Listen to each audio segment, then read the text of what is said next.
ರಾಶಿಯವರಿಗೆ ಧನಲಾಭ ಆಭರಣ ಸಂಗ್ರಹ ಯೋಗ. ಸಿಂಹರಾಶಿಯವರಿಗೆ ಕಳೆದು ಸಂಬಂಧಗಳು ಪ್ರೀತಿ ಹುಟ್ಟುವಂಥದ್ದು.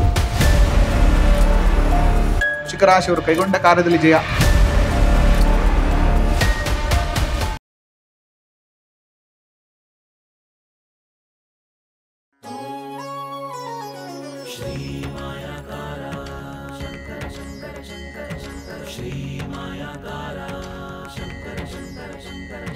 ಶ್ರೀ ಗುರುಭ್ಯೋ ನಮಃ.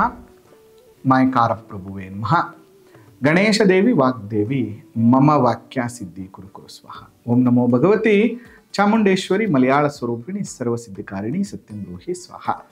ಆರಾಧ್ಯ ದೈವನಾಗಿರುವಂತಹ ಮಲೆಮಾದೇಶ್ವರರನ್ನ ಮನದಲ್ಲಿ ನೆನೆಯುತ್ತಾ ವಿದ್ಯಾ ಗುರುಗಳ ತಂದೆ ತಾಯಿಯ ಪಾದಾರವಿಂದಗಳಿಗೆ ನಮಸ್ಕಾರವನ್ನು ಮಾಡ್ತಾ ಜಗದ್ಗುರು ಪಂಚಾಚಾರ್ಯರನ್ನ ಬಸವಾದಿ ಶರಣರನ್ನ ಮನದಲ್ಲಿ ನೆನೆಯುತ್ತಾ ಇವತ್ತಿನ ಸಂಚಿಕೆಯನ್ನು ಪ್ರಾರಂಭ ಮಾಡೋಣ. ಜೊತೆಗೆ ನನ್ನೆಲ್ಲ ಯೂಟ್ಯೂಬ್ ವಾಹಿನಿ ವೀಕ್ಷಕ ಬಂಧುಗಳಿಗೆ ನಿಮ್ಮ ಮೂಗೂರು ಮಧು ದೀಕ್ಷಿತ್ ಮಾಡುವಂತಹ ಪರಿಪೂರ್ಣವಾದಂಥ ನಮಸ್ಕಾರಗಳು.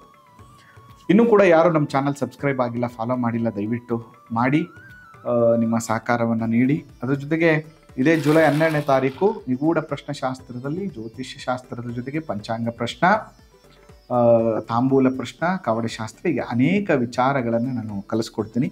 ಆಸಕ್ತಿ ಇರುವಂಥವ್ರು ಅಡ್ಮಿಷನ್ ಆಗಿ ಅಂತ ಹೇಳ್ತಾ ಇವತ್ತಿನ ಸಂಚಿಕೆಯಲ್ಲಿ ವಾರದ ಹೈಲೈಟ್ಸು ಜೊತೆಗೆ ಸಂಪೂರ್ಣವಾದ ರಾಶಿ ಫಲವನ್ನು ನೋಡೋಣ ಅಂತ ಹೇಳ್ತಾ, ಈ ವಾರವನ್ನು ನೋಡೋದಾದರೆ ಜೂನ್ 29ರಿಂದ ಜುಲೈ 5ನೇ ತಾರೀಕುವರೆಗೂ ಇರುವಂಥದ್ದು. ಈ ವಾರದಲ್ಲಿ ಅಂಥ ವಿಶೇಷವಾದಂಥದ್ದು ಏನೂ ಇಲ್ಲ.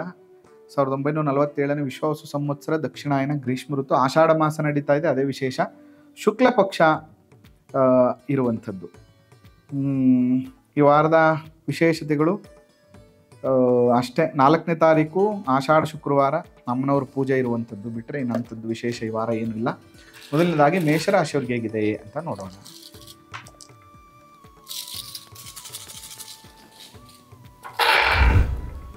ಮೇಷರಾಶಿಯವರಿಗೆ 4ಕ್ಕೆ 8 ಕವಡೆ ಅಂಗಾತ ಬಿದ್ದಿರುವಂಥದ್ದು. ವೈರಿಗಳನ್ನು ಜಯಿಸುವಂಥದ್ದು, ಕೈಗೊಂಡ ಕಾರ್ಯದಲ್ಲಿ ಜಯ, ಧನ ಮಾನ ಲಾಭ ಆಗುತ್ತೆ, ಮನಸ್ಸಿನಂತೆ ಕೆಲಸಗಳು ನೆರವೇರುತ್ತೆ. ವಾರ ಮೇಷರಾಶಿಯವರಿಗೆ ಅತ್ಯಂತ ಶುಭದಾಯಕವಾಗಿದೆ. ಇನ್ನು ವೃಷಭ ರಾಶಿಯವ್ರಿಗೆ ಹೇಗಿದೆ ಅಂತ ನೋಡೋಣ. ವೃಷಭ ರಾಶಿಯವರಿಗೆ 4ಕ್ಕೆ 8, 8ಕ್ಕೆ 12 ಕವಡೆ ಅಂಗಾತ ಬಿದ್ದಿರುವಂಥದ್ದು. ಕಳ್ಳರಿಂದ ಕಂಟಕ, ಹಣವನ್ನು ಕಳ್ಕೊಳ್ಳುವಂಥದ್ದು, ಮೋಸ ಹೋಗುವಂಥದ್ದು, ಜಾಗ್ರತೆಯಿಂದ ಕೆಲಸ ಮಾಡಲಿಲ್ಲ ಅಂದರೆ ಅನಾನುಕೂಲ ಆಗುವಂಥದ್ದು, ಶುಭ ಕಾರ್ಯಗಳಲ್ಲಿ ಅಡಚಣೆಗಳು ಬರುವಂಥದ್ದಿದೆ. ಸ್ವಲ್ಪ ಎಚ್ಚರಿಕೆಯಿಂದ ಇರಬೇಕಾಗ್ತದೆ. ನೀವು ಮಾಡಬೇಕಾಗಿರುವಂಥದ್ದು ಏನಂದರೆ ಕುಲದೇವತಾ ಆರಾಧನೆ, ಕುಲದೇವರಿಗೆ ತುಪ್ಪದ ದೀಪವನ್ನು ಹಚ್ಚಿಟ್ಟು ಪೂಜೆ ಮಾಡಿ ದರ್ಶನ ಮಾಡಿ. ಇನ್ನು ಮಿಥುನ ರಾಶಿಯವ್ರಿಗೆ ಹೇಗಿದೆ ಅಂತ ನೋಡೋಣ. ಮಿಥುನ ರಾಶಿಯವ್ರಿಗೆ 4ಕ್ಕೆ 8, 8ಕ್ಕೆ 12, 12, 14 ಕವಡೆ ಅಂಗಾತ ಬಿದ್ದಿರುವಂಥದ್ದು. ಮಿಥುನ ರಾಶಿಯವರಿಗೆ ಧನಲಾಭ ಆಭರಣ ಸಂಗ್ರಹ ಯೋಗ. ಕಳೆದು ಹೋದಂಥ ಪ್ರೀತಿ ಸಿಗುವಂಥದ್ದು, ಮನೆಯಲ್ಲಿ ಒಂದಷ್ಟು ಶುಭ ಕಾರ್ಯಗಳು, ಮಾತುಕತೆ ಅನುಕೂಲ ಆಗುವಂಥದ್ದು, ಧನಲಾಭ, ಶಾರೀರಿಕ ಸೌಖ್ಯ ಆಗುವಂಥದ್ದು, ಚಿನ್ನಾಭರಣಾದಿಗಳನ್ನು ಖರೀದಿ ಮಾಡುವಂಥ ಯೋಗ ಈ ರಾಶಿಯವರಿಗಿದೆ. ಇನ್ನು ಕರ್ಕಾಟಕ ರಾಶಿಯವ್ರಿಗೆ ಹೇಗಿದೆ ಅಂತ ನೋಡೋಣ. ಕರ್ಕಾಟಕ ರಾಶಿಯವರಿಗೆ 5, 10, 13 ಕವಡೆ ಅಂಗಾತ ಬಿದ್ದಿರುವಂಥದ್ದು. ಕರ್ಕಾಟಕ ರಾಶಿಯವರಿಗೆ ಸರ್ಕಾರದಿಂದ ಸಹಾಯ, ಸರ್ಕಾರದ ಕೆಲಸಗಳಾಗುವಂಥದ್ದು, ಧನಲಾಭವಿದೆ, ಸ್ತ್ರೀ ಸೌಖ್ಯ ಉಂಟು, ಮಿತ್ರರಿಂದ ಅನುಕೂಲ, ಯಾರನ್ನೋ ಸಾಲ ಕೇಳಿರ್ತೀರಿ, ಏನೋ ಬಡ್ಡಿ ಕೇಳಿರ್ತೀರಿ, ಏನೋ ಲೋನ್ ಕೇಳಿರ್ತೀರಿ, ಅದೆಲ್ಲವೂ ಕೂಡ ಆಗುವಂಥದ್ದು ಮತ್ತು ನಿಮ್ಮ ಕೆಲಸಕ್ಕೆ ಸಹಾಯ ಸಿಗುವಂಥ ಯೋಗ ಇದೆ ಈ ವಾರ ಕರ್ಕಾಟಕ ರಾಶಿಯವ್ರಿಗೆ. ಇನ್ನು ಸಿಂಹ ರಾಶಿಯವ್ರಿಗೆ ಹೇಗಿದೆ ಅಂತ ನೋಡೋಣ. ನೋಡಿ, ಸಿಂಹ ರಾಶಿಯವರಿಗೆ 4ಕ್ಕೆ 8, 8ಕ್ಕೆ 12, 14 ಕವಡೆ ಅಂಗಾತ ಬಿದ್ದಿರುವಂಥದ್ದು. ಧನಲಾಭ ಆಭರಣ ಸಂಗ್ರಹ ಯೋಗ ಇದೆ. ಕಳೆದು ಸಂಬಂಧಗಳು ಪ್ರೀತಿ ಹುಟ್ಟುವಂಥದ್ದು, ಧನಲಾಭ, ಶಾರೀರಿಕ ಸೌಖ್ಯ, ಮನೆಯಲ್ಲಿ ಶುಭ ಕಾರ್ಯಗಳು ನಡೆಯುವಂಥ ಯೋಗ ಮತ್ತು ಆಭರಣಾದಿಗಳ ಲಾಭ ಉಂಟಾಗ್ತದೆ. ನಿಮ್ಮ ಪ್ರಯತ್ನದಲ್ಲಿ ಯಶಸ್ಸು ನಿಮಗೆ ಪ್ರಾಪ್ತಿಯಾಗ್ತದೆ. ಇನ್ನು ಕನ್ಯಾ ರಾಶಿಯವರ ಬಗ್ಗೆ ನಾವು ನೋಡೋದಾದ್ರೆ,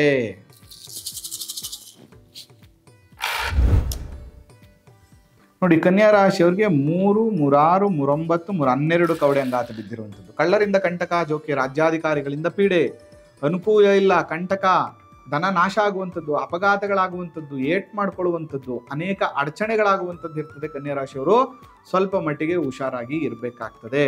ನೀವೇನು ಮಾಡಬೇಕಪ್ಪ ಅಂತಂದರೆ ವಿಷ್ಣು ಸಹಸ್ರನಾಮ ಓದುವಂಥದ್ದು, ಅಥವಾ ವಿಷ್ಣು ದೇವಸ್ಥಾನದಲ್ಲಿ ಲಕ್ಷ್ಮಿಯ ಜೊತೆಗಿರುವಂಥ ವಿಷ್ಣು ದೇವಸ್ಥಾನಕ್ಕೆ ಹೋಗಿ ಒಂದು ನಮಸ್ಕಾರ ಮಾಡ್ಕೊಂಡು ಬನ್ನಿ.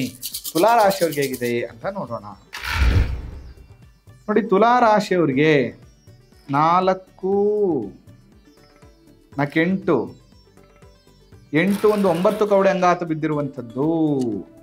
9 ಕವಡೆ ಮನೆಗೆ ಬಂಧುಗಳು ಬರುತ್ತಾರೆ, ರಾಜ ಸನ್ಮಾನ, ಸಮಾಜದಲ್ಲಿ ಗೌರವ ಸನ್ಮಾನಗಳು ದೊರೆಯುತ್ತದೆ, ಕಾರ್ಯದಲ್ಲಿ ಯಶಸ್ಸು ಲಾಭವು ನಿಮಗೆ ಪ್ರಾಪ್ತಿ ಆಗ್ತದೆ. ಈ ವಾರ ಒಂದಷ್ಟು ಶುಭ ಕಾರ್ಯಗಳು ನಡೆಯುತ್ತೆ ಅಂತೇಳಿ ತಿಳಿಸ್ತಾ ಇದೆ.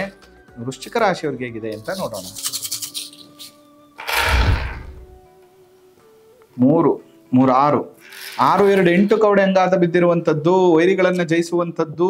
ವೃಶ್ಚಿಕ ರಾಶಿಯವರು ಕೈಗೊಂಡ ಕಾರ್ಯದಲ್ಲಿ ಜಯ, ಧನಮಾನ ಲಾಭ, ಮನಸ್ಸಿನಂತೆ ಕಾರ್ಯಗಳು ನೆರವೇರುತ್ತದೆ, ಅಂದುಕೊಂಡಂಥದ್ದ ವಿಷಯದಲ್ಲಿ ಅನುಕೂಲಗಳು ನಿಮಗೆ ಪ್ರಾಪ್ತಿಯಾಗುತ್ತೆ. ಧನುರಾಶಿಯವ್ರಿಗೆ ಹೇಗಿದೆ ಅಂತ ನೋಡೋಣ.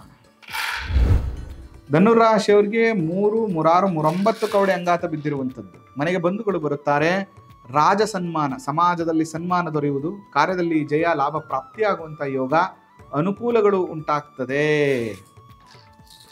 ಮಕರ ರಾಶಿಯವ್ರಿಗೆ ಹೇಗಿದೆ ಅಂತ ನೋಡೋಣ. ನೋಡಿ, ಮಕರ ರಾಶಿಯವರಿಗೆ 4, 8, 8, 12, 12 ಒಂದು 13 ಕವಡೆ ಅಂಗಾತ ಬಿದ್ದಿರುವಂಥದ್ದು. ಸರ್ಕಾರದ ಕೆಲಸಗಳಿದ್ರೆ ಅದರಿಂದ ಸಹಾಯ ಆಗುತ್ತೆ, ಧನಲಾಭ ಇದೆ ಮತ್ತು ಸೌಖ್ಯ ಉಂಟಾಗ್ತದೆ, ಮನೆಯಲ್ಲಿ ಶುಭ ಕಾರ್ಯಗಳ ಮಾತುಕತೆ ನಡೆಯುತ್ತೆ, ಪ್ರಯತ್ನಗಳೆಲ್ಲವೂ ಕೂಡ ಯಶಸ್ವಿ ಪ್ರಾಪ್ತಿಯಾಗತ್ತೆ ಮಕರ ರಾಶಿಯವರಿಗೆ. ಇನ್ನು ಕುಂಭರಾಶಿಯವರಿಗೆ ಹೇಗಿದೆ ಅಂತ ನೋಡೋಣ.